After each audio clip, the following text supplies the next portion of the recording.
Welcome to another Jswift tutorial session. In this session, we will be looking at responding to a query. Now, a trader may become aware of a query by 1. Receiving an email notification, or 2. They could have received some instruction from the government agency that the document was sent to query. Or they may have been looking on their application and see where the document is on the query. Now, how do I know what it is that the BRA or the government agency wants me to do in respect of this query? The first step is that to know if you have a query on an application, you can do a general search. So you click search, document type is query, and from your trader name you can always go ahead, select your trader name and click search. Now when you click search, it will show all the documents that you have on the query. To see what the instruction is, you can always click the option that says view. Now this applicant has many documents on the query. Let's click on this one that says view, and it will say please change the country of origin to,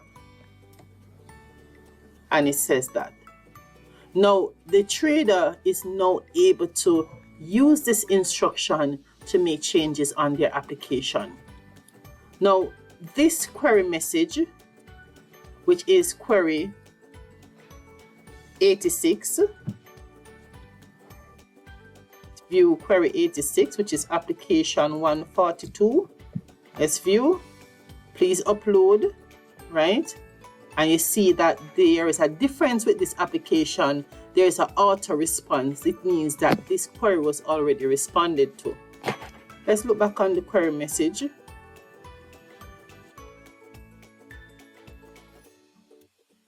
Right? Let's see 146. Please make change to uppercase. So application 146 wants the trader to go ahead and make changes, right? So query instruction 88. If we look at that, query instruction 88, the application is 2022 PER 146. Now, how is it that the trader is able to make an adjustment to this application? The first thing to do is go back to search. Now, you can do that by selecting change search criteria. Or you could have always gone back and done your original search. Now, what we're looking for is a permit document because we want to go ahead and make the changes. So your document type is no longer query, it is permit. Because based on the instruction, the government agency wants you to make an update to your permit document. Let's look at that. Here's your query message. Please change to uppercase. Remember what we had? Let's keep the message on the board so we can switch back to it if needed. And we can always go ahead, permit reference 2022. Application 146, and you click search, and you see that that document is on the query. Now, what if by accident you had removed your instruction and all you had was a query message and it was 88 and you wanted to find out what permit it was? You could have gone to search, query, and then you could have entered 88, 2022, and search, and see it came up. Or if you want to change your search, and you did not know what the query number was, right? You say you did not know, but you have your permit that you had submitted. You could have entered your permit number. Serial, which is the PER, which is document type, and if you enter the 146 and search, then you'd have seen the results for the query. And you would view and it would say, please change to uppercase.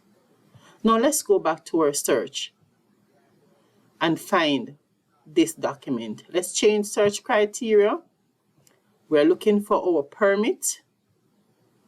We will enter the reference for the document 2022, application 146, and we click search. It's here we see that the document is under query, so we have the option for a query response. When I click query response, I will view, and if you see there are so many things that need to be corrected, and the one that I can correct is the exporter name that is in lowercase, and we go to backspace, capital P,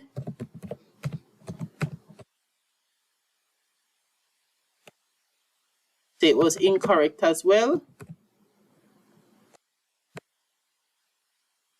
and correct the details.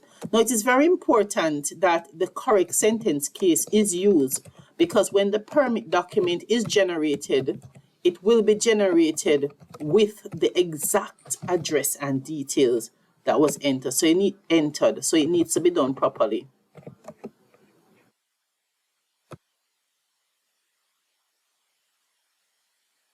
And it needs to be complete.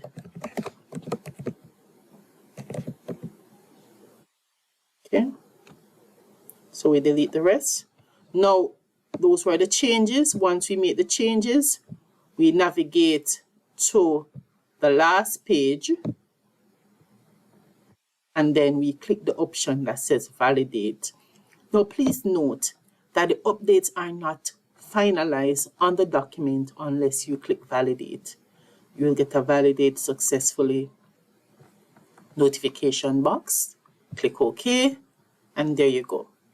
Now, the next thing you do, just refresh this page or search for the document once more. And this is how you will know if it was done successfully. When you search for the document 146 and you click search, you will notice that the status is no longer saying on the query, but it goes back to paid. And then you can view the document to see if the changes were made. And as we can see, our changes were made successfully. Thank you for watching. Now you can go ahead and respond to your queries successfully. Thank you.